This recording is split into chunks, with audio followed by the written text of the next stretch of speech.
Welcome to the Hit Like a Girl podcast. This is High Tea with Grace, where we spill the tea on HIT.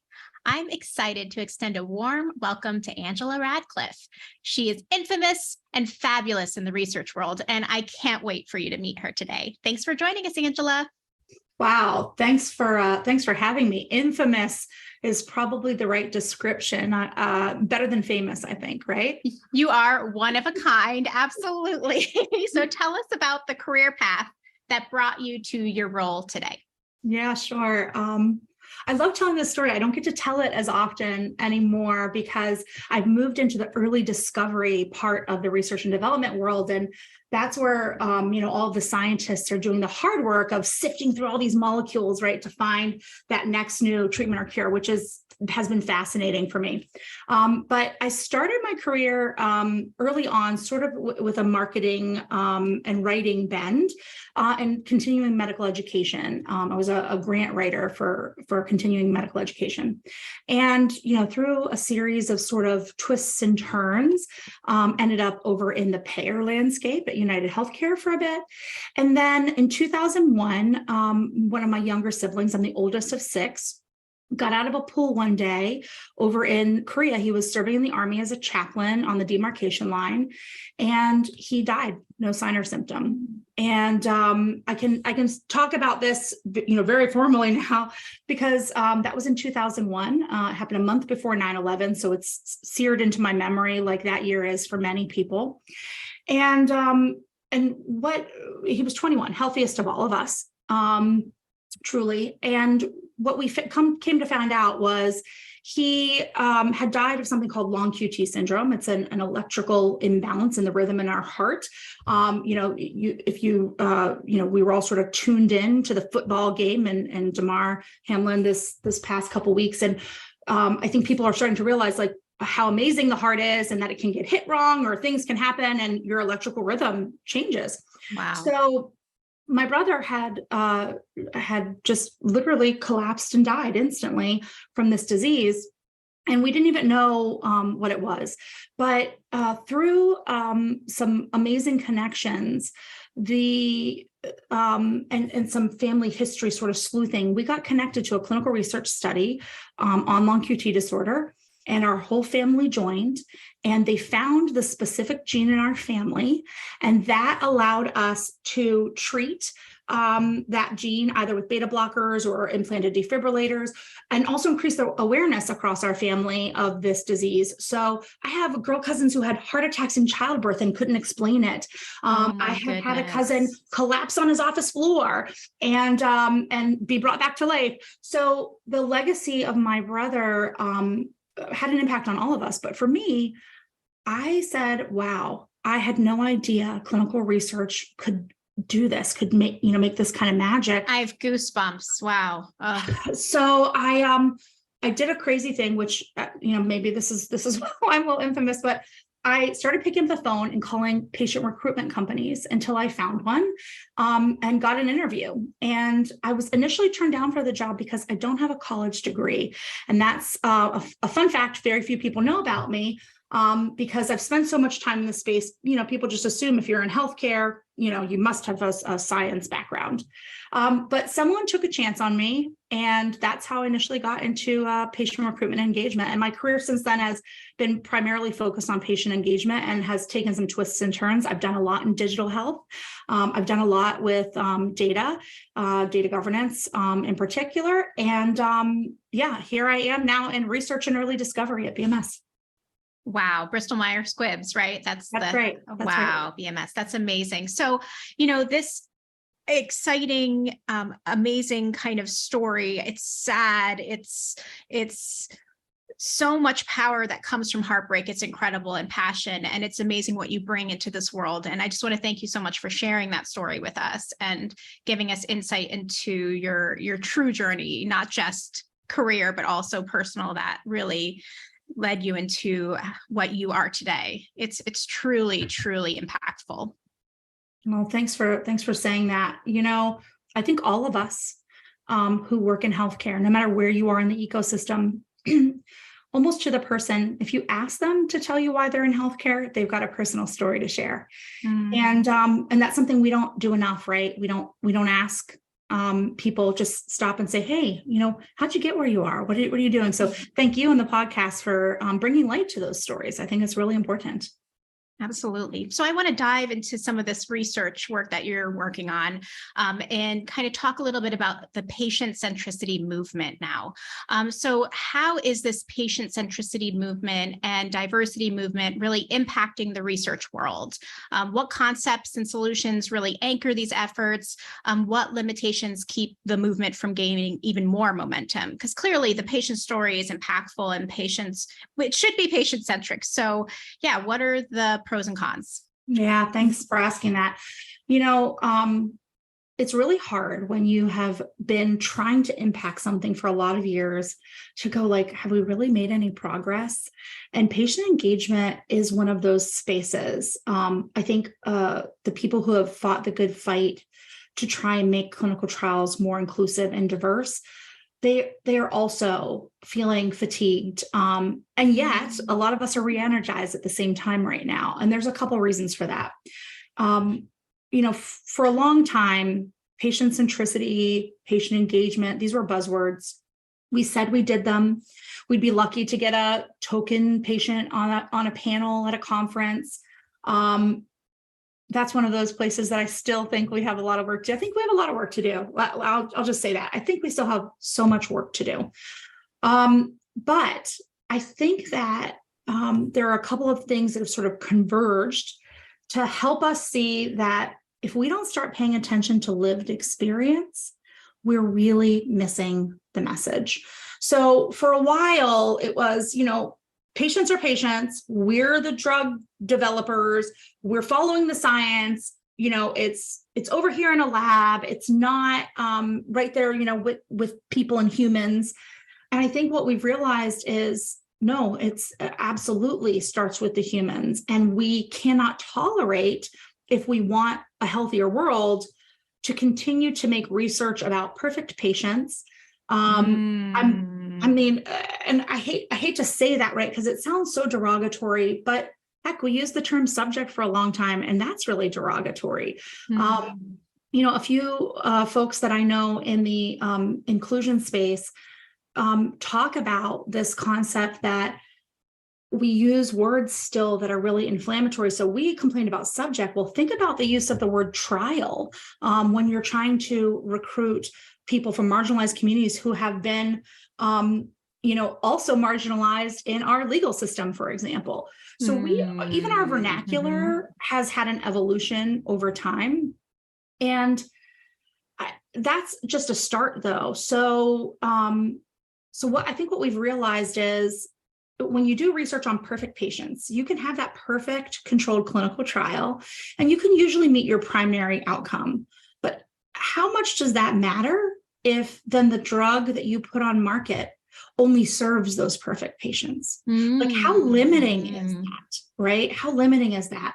And now we're in a place where the science has outpaced us, in that, what years ago when we talked about things like cell therapy and precision medicine, these things, they seem like, scientific, futuristic, crazy things. And now it's not uncommon for a cancer patient to have their own cells taken out of their body and then put back into their body to be part of the treatment. So that's true precision medicine right there, right? That is your very own body. And if you look at what's happened, right, with the mRNA push since COVID, we're talking about science that is not waiting around for us to get our act together in figuring out how to do research that creates outcomes for not just your perfect patient. So I think that's, that's hopeful. I think the other thing that's like really exciting is the sort of confluence of patient engagement and the push towards true patient centricity and the push towards having more diverse and inclusive clinical trials. We're seeing those come together in a way we never did before, and they share one thing, and that is this concept of lived experience. And that's a term like I didn't even really know until I started on my own, journey to really better understand how I could be, a better human, and how I could be a more inclusive human myself.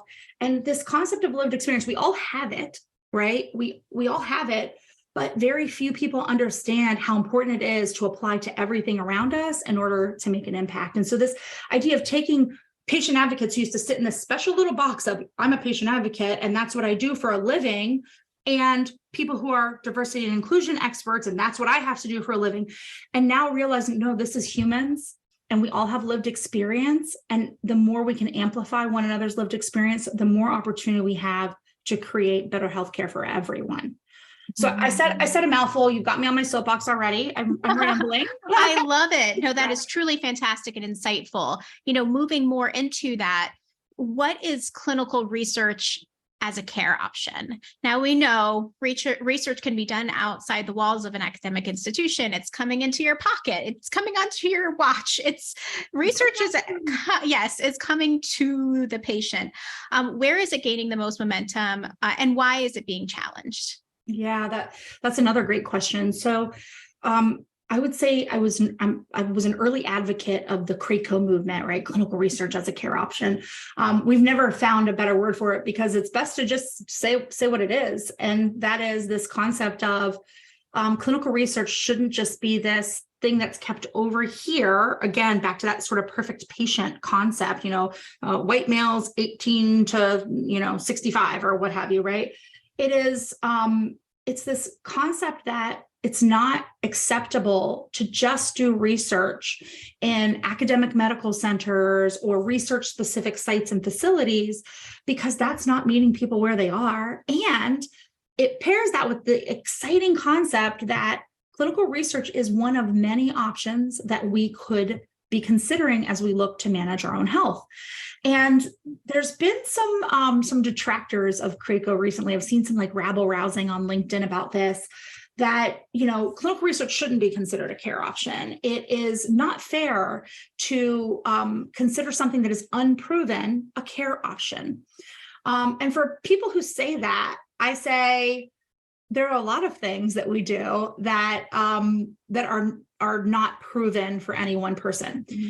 Some of us can take Advil, and that cures a headache. Other people have to take Excedrin. For other people, they drink a glass of water. So even things that have been proven for one person might not be what someone else needs. And quite frankly, we haven't figured it all out. And discovering what works for different types of people is part and parcel to our healthcare journey. So I know there's a lot of excitement around things like Fitbits, and I was pointing to my Oura Ring earlier. I can't live without it. I'd love to know my readiness, and hopefully today was good, right? But we get excited about wearables and devices, and I love a good piece of health tech, like the Next Girl. But why is it that it's okay for us to learn about our own metrics, how many steps we took, how well we slept, and not for us to know that maybe that current treatment option, whether it's over the counter or it's by prescription, or that lifestyle option, getting more sleep, eating differently, why are we being excluded from this other option, which is, would you like to explore if this new thing could actually be the thing for you? Wow. And of course there are risks, right?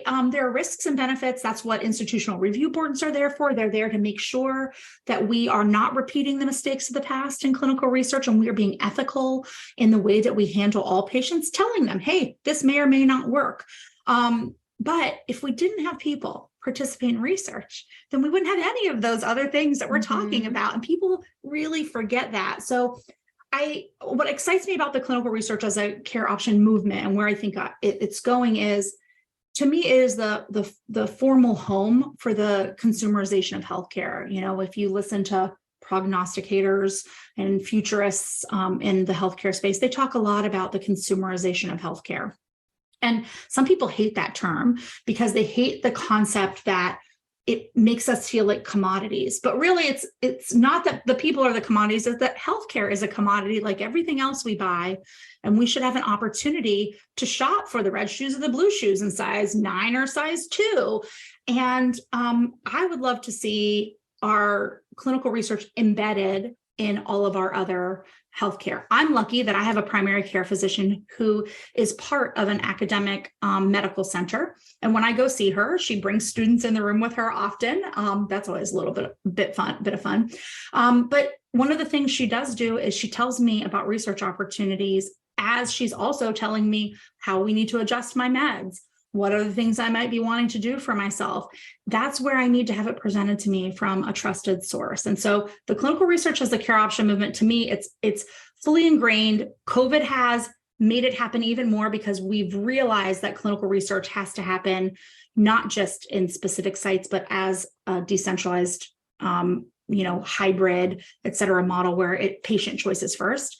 And I hope it continues because I think that's what we need as patients. We need all of our choices presented to us.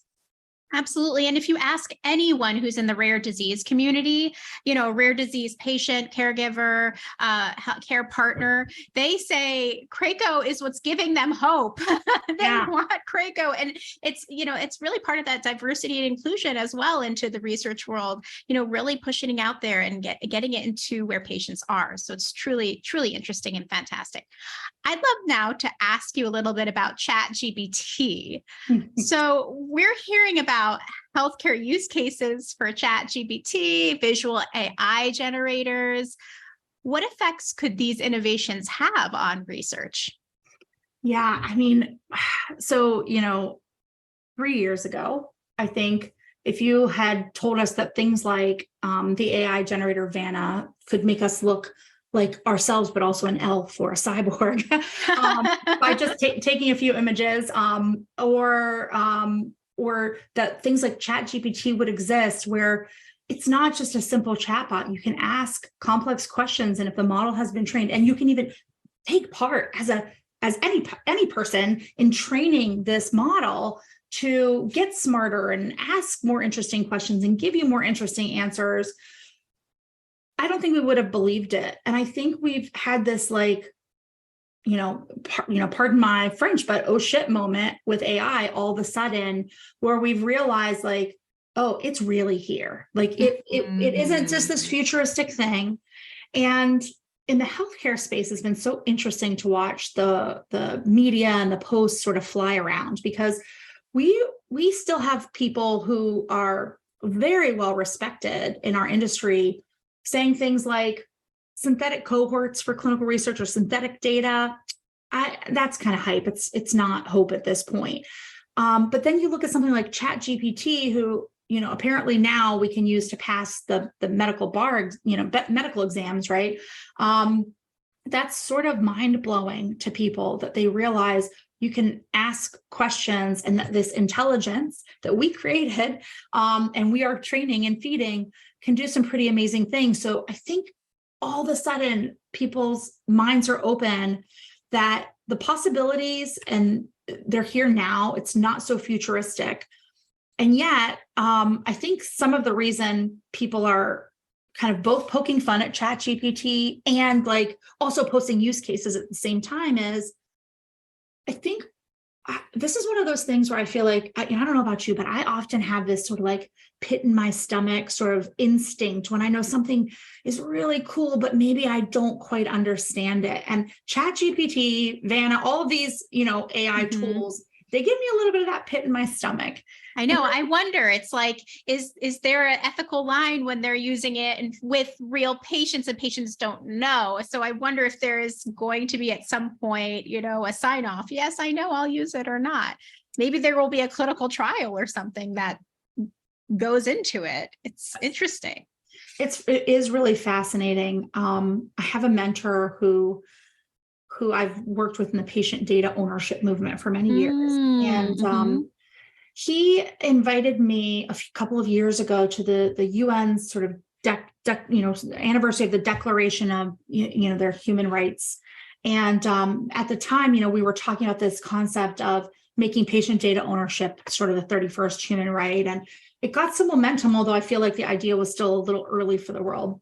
But what I heard at that conference was, you have the people like the founder of the internet sitting there, Sir Tim Berners-Lee, and they were saying things like, I did create this amazing thing, but I had no idea the unintended consequences of that thing. Mm-hmm. And as a patient and as a parent and as a human, I'm confronted so many times in the day with these quandaries of these things that have been given to us, whether it's social media, whether it is another app on our phone that collects our health data, or whether it's some of this new AI technology that has some really interesting, sometimes scary trade-offs when we want to use them.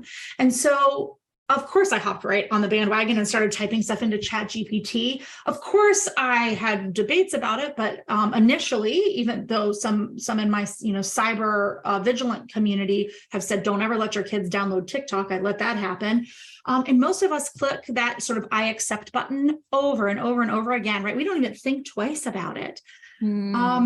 So to your point, the ethics of all of this and trying to the best of our ability to forecast some of the unintended consequences that could come up. I get a little tired of us talking about the only example we talk about when we talk about bias in AI in healthcare. It's not the only example, but it's as usual, I'm infamously exaggerating. But what we talk about is how poor image AI does for people of color. And that's true, right? Or our pulse oximeters and how poor they do, right? And how we're not being inclusive in that way. All of that is 100% true, but there are hundreds of other use cases too that we need to really think about the ethics of, and we need to think about the unintended consequences of. And so for me, I feel like my personal responsibility, being someone who leads in the data space,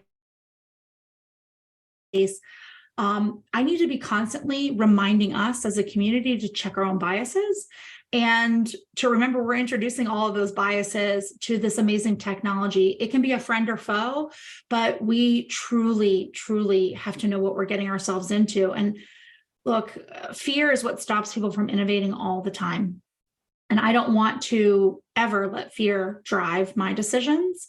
But I think there is a difference between fear and being truly risk averse and being vigilant and being smart and making sure you're keeping your aperture open to what you're actually dealing with. That's so true. So true. Now, I'm wondering, in that kind of tone, what healthcare technologies and research innovations and things out there are most exciting you now? Yeah, I feel like we're finally moving past a point where when we talk about medical devices that are part of research, it's not just about remote patient monitoring anymore. I mean, I love the concept of remote patient monitoring because it allows us to know that that we are being cared for by our clinician throughout the course of a clinical trial, that they might be able to see and predict a side effect even, and keep us safe and keep us healthy. But we are now beyond just remote patient monitoring. I've sat in a couple pitch competitions over the last year where we're seeing things like ports that now are smart ports that can predict an infection is brewing. So a patient can stay healthy. That's beyond remote patient monitoring. That is truly, infection prevention happening. Mm-hmm. That sort of blows my mind. I also think we are starting to harness technologies, big and small. One of my favorite stories, and this goes all the way back to 2017, is I saw this father get up on stage at the Stanford Medicine X conference, and he was there with his daughter who had a rare disease, and it caused her to lose the use of her arm. And he, being an engineer, figured out how to create plans for a special brace that she was able to use to regain use of that arm, and he 3D printed it and he open sourced that out onto the free market, so to speak, so other parents could do it. And so this concept of us moving sort of to beyond just hey, I'm keeping track of you and how you're doing, to things that actually are true interventions, that amazes me. And this, of course, this trend, which I think we should stop calling a trend, and I wish we could come up with a better term for it, decentralized trials, hybrid trials, emerging trial delivery models is what I used to call it, right?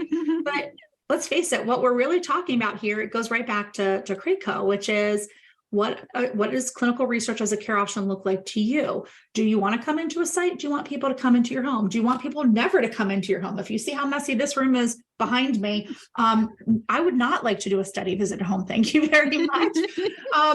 But I love this concept of the fact that everybody in the healthcare game is starting to get into it and play. I love seeing the Walgreens and the CVSs come in and do their thing and say, you know, we are in these communities already. Walmart, was one of the very few places that we had around us when I was a kid. I grew up sort of truly outhouse poor in Texas, and Walmart was one of the places that you sort of was almost like town square. And Walmart's done a lot to support veterans healthcare because they're in those rural communities. So now that we've got new places to be taking care of our own health, and research is starting to come along and be part of those new places, or the way we're leveraging those places in a new way, that's what I'm excited about. I'm excited about the way that all of a sudden we're starting to work together as a collective ecosystem to make things better for patients, whether it's technologists and device manufacturers, whether it's trialists who are willing to try something new, or whether it's companies who are risking, in some cases, their Wall Street profits on being there and present on a new business model, which includes research, which makes it research for all. Yay. I just love that. It's so true. And I just love to hear your insight as, a woman who has held coveted roles in research, and, you're well known and respected in your area of influence, regularly on these panels, regularly hearing these important conversations happening. So really appreciate that insight. What skills and daily habits, I kind of want to move to talking to you now, just you as a professional, as a woman, as a mentor, what skills and habits have you, done to kind of get to where you are now in your career? That's a really great question. I'm finally old enough to have enough hindsight to maybe pick a couple things out there. One of them is it's a product of my lack of college degree, which is I've never been settled in specializing in one area. It's been really important for me, and I think it's really important for young people to explore lots of different things. There's a difference between building a skill set and building subject matter expertise. And so I came into the research space with no subject matter expertise in research. I have it now because I've spent 20 years in this space. But what I did come in with was a great writing skill set. And I took that great writing skill set and I made that a great speaking skill set. And I took that great communication skill set and I made that a great creative skill set. And then I picked up ideation techniques and I learned things like design thinking and root cause problem solving. So I brought a problem solving thing and I started to stack these skills sort of one on top of the other. And those skills are transferable and applicable to lots of different things. So yes, I've elected to pair that skill stack with subject matter expertise in research because I care about it. I'm deeply passionate about it. And I think that's what we need to think about doing, right? So for me, the key to success has been ultimate flexibility and being willing to just constantly stay curious and try new things and not get hung up on what I don't know. I think we all have those moments where we want to be the smartest person in the room. I now sit on a team with a lot of really smart people in the room. I mean, we're talking scientists, engineers, people who have 8, 10, 12 years of education, and then another 20 years of, work experience on top of that, doing really amazing, complicated things. I'm never going to be the smartest person in those rooms, right? And that's okay, because what I can do and what I can contribute is I can bring my enthusiasm, my curiosity, my passion, and then I can help them pull that out. And so for me, it's about sort of finding your place, not being worried about being that either the smartest person or I'd rather be the nicest person than the smartest person. I'd rather be the most curious person than the smartest person. But I think really finding what you're passionate about, it all comes back to that. And then whatever skills you can stack on top of that passion, you'll be unstoppable. Absolutely. I met you because at a conference, you invited me into your crew and just enveloped me into this crew and supported me and love. And I was a total stranger, but you let me in. And I just remember thinking, wow, that Angela, she is a powerhouse. Why is mentorship so important to you? Mm-hmm. If I didn't have amazing mentors throughout my career, I wouldn't have a career. People over and over and over again took chances on me. Somebody early in my career said, I know that you were working at Bell Atlantic, what we now call Verizon, as an executive assistant, that you temped into that job, but you're a great writer. I think you can be a proposal and grant writer. And I was like, what? But that person spent the time on me. I have had bosses over the years who mentored me in really important ways that have made me a good boss and mentor. Things like giving me advice like, look, everybody's got good and bad things about them. Your job, and my job as your boss is to love all those amazing things you bring to the table. I can ignore the rest about you. And, or bosses who taught me that sometimes even rock stars on your team need to move to a different team. You need to sort of export that talent somewhere else because it's maybe holding back the team in certain ways. So people have taken a lot of chances on me. And I think that's one piece of it. I think the other piece of it, and this is a really personal piece, I think, is, I mentioned earlier that, we grew up very, very poor. So we were often the family, that got the toys for tots. We got the basket of fruit from church. People sort of did things and took care of our family.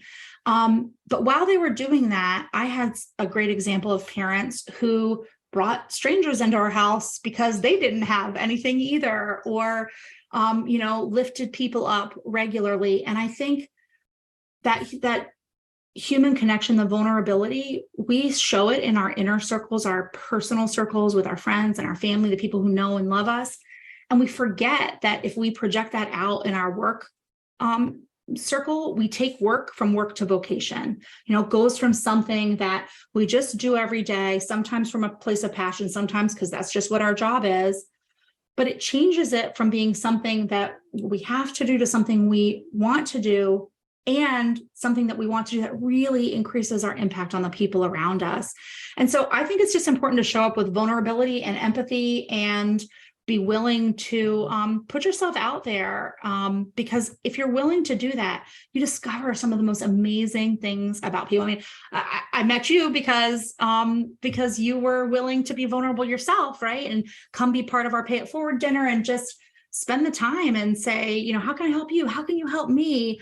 And that was at a personal level. It wasn't for any other reason. We got to know each other and what sort of made each of us special. And that was because we were vulnerable and shared. So it's a little scary to do that, but I think we have to do that more in the workplace, especially in the day and age that we're living in now. Absolutely. It's such a beautiful example. I know you talk a lot about impact influencing. What is that? And how can we make this more accessible to all? Thanks for asking that. It is a term that I coined that has not quite caught on yet. But it will. I'm on the Hit Like a Girl podcast. So all of you amazing listeners and viewers. So impact influencing, for many years, there was this sort of, and it, still exists, right? It's the impact investing concept where we, you put your money where your heart is. It's about like, where can you invest your financial resources and your other resources to have an impact in this world, to do good, to do the right things? And the thing that I love about that, of course, is it's taking your resources and putting them in the right places and making choices to maybe do that versus sort of live in profit. But I don't think, unfortunately, impact investing is accessible to everyone, because lots of people don't have any extra resources, especially in the day and time of inflation that we live in, right? Some people are making the choice, a lot of people, maybe most people are making choices like, my car broke down, do I fix it or do I ride the bus because I've got to pay the electric bill? Or, gee, I'd love to, pay for my medicine, right? But I've got to feed my kids. So this idea to me is, it's not very accessible, but we all have a sphere of influence. And so to me, if you want to have impact, then what can you give? What can you offer out to the world to make a change? And for that, I think everyone has a sphere of influence, no matter where you are in the world. Your influence might be in a small pocket or a big pocket. So we've talked about, obviously, my passion about clinical research participation. And one of the things that I know I can do to level up my influence and my impact on the world is participate in research. And I don't do that just because I think if I participate in research, that I'm going to have an impact on research. Of course, I believe that. But I also believe deeply that research has the opportunity to impact every social cause we care about, whether it is making health more accessible to all, or whether it is ending some things that are really awful in our world, like housing insecurity. Housing insecurity is the one I go to the most because I was always 2 steps from homeless as a kid. And I think that really carried through for me as sort of this fear that sort of lives in here all the time, that I know you can sort of have nothing very quickly, including a place to live, which is a scary place as a parent to even think about. But I know that if I participate in research on mental health or substance abuse topics, and that could be answering a research survey, by the way. I may or may not have a mental health condition. I do. I'm proudly a well-managed bipolar disorder person with well-managed bipolar disorder. But if I didn't, I could still do things to impact substance abuse or mental health trials. And by participating in those things, I'm having a ripple effect on homelessness and housing insecurity, because many people who end up in that situation are there because of a substance abuse issue or a mental health issue or a combination of both. And so if I think about what actions can I take that could take my influence in my tiny sphere of the world, which is participating in this one little research study, and I think about the impact, that ripple effect it could have, I realize, wow, that little action might stop someone from becoming homeless. That keeps me going, right? And I think we all have things like that we can do, things that we care about, that we do every single day, that if we just did this tiny little tweak and we thought about it a little bit differently, we could increase our sphere of impact on the things that we really care about. Oh, that is so inspiring and encouraging. And truly, anyone could be an impact influencer in their sphere of influence. And so that's exciting to think about how our listeners can be that impact influencer. What do you guys want to do to impact the world around you? Let us know in the comments. To finish this conversation off right, where can our listeners find you online? So I do a lot of sort of side things, and to find out about that, and by side things, I mean, I do a lot of coaching and mentoring and training. I run retreats sometimes with other friends inside and outside of industry to try and bring other people forward. And I'm really passionate about helping people apply business skills like design thinking to their real world. Like, I helped figure out how to make my daughter's summers a little less yucky by using design thinking to sort of work my way through the challenge we were having. So I can be found on www.howmightywe, so like how might we, but with a Y, howmightywe.com. And of course, I'm very findable on LinkedIn. I'd love to follow you and have you follow me. That's an open invitation to all, because I think that for me, it right now is the social media platform I pay the most attention to. Yeah, those are two great ways to sort of see what I'm up to, either sort of on the personal impact influencer front, howmightywe.com, or on the professional front, LinkedIn, where I publish a lot of thought leadership. That's terrific. So before I forget, did you happen to bring tea with you today? I always have tea with me. Oh, I love it. Tell me about your mug. All right, so this is one of my favorites. I know it's a little irreverent. What does it say for our listeners? It says, "Welcome to the shit show." And it's a beautiful mug. For those of you just listening, it's a beautiful cream colored mug. I like a big mug that you can hold with 2 hands, and bright gold lettering. That's what it says. And it was gifted to me by a dear friend, Trisha Barrett. She is an impact influencer in her own right, especially in the patient engagement space creatively. And she brought it to a girls' weekend that we had with a circle of other women in our space, which again, I think is so important, that connection. And it was a gift. And what I love about it is it embraces the spirit of irreverence that I think I try to bring into every day, which is, man, I mean, some days, a lot of days, maybe every day does sometimes feel like a shit show, but it doesn't have to feel yucky. We can come into it with positivity. And so for me, it's like, instead of thinking of it as welcome to the shit show, for me, it's welcome to the shit show. Like, I'm ready to jump in. You have control of this circus, right? I have control of this circus, right? Exactly. I have control of this circus. And in so many ways, like, that's where the fun stuff is found. That's where the good stuff is found. So it's one of my favorites, especially on days where I need to like own that day instead of letting the day own me. Grab my welcome to the shit show mug and pour a big hot cup of British Twinings Earl Grey tea, the only tea by my, opinion, in there, and I'm good to go for the day. That's too good. Well, thank you so much for joining us today, Angela. Thanks so much for having me. This was so much fun. It was great to see you, and I hope we get to see each other in person again really soon. Hopefully so. And thank you all for joining us too. Check out the Hit Like a Girl podcast website and YouTube page for more great guests like Angela today. Cheers. Cheers.